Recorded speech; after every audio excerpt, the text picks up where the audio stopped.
भोला के बारात जाबो, हर हर महादेव गाबो। डमरू के बाजा नाचागा संगी सबो। भोला के बारात जाबो, जय शिव शंकर गाबो। बम बम भोले गूंजेगा चारों धाम।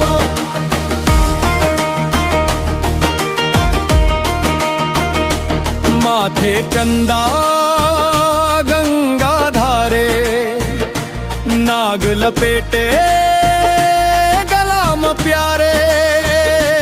भगवा छाला ओढ़े बाबा, देख के मन हर जाते हारे। नंदी आगे आगे चलते, देवगण सब संग मगाथे।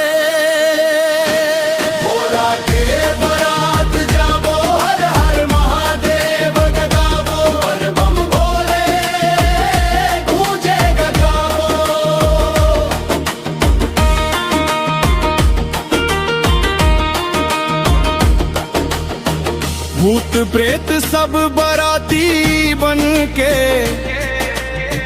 डमरू के ताल मनाचते। देवता फूल बरसावत आवई, भोले के जयकारा लागथे। कैलाश ले निकरे दुलरवा, पार्वती संग बने जोड़ी। भोला के बारात गाबो, हर हर महादेव लगाबो। बम बम भोले गूंजेगा चारों धाम।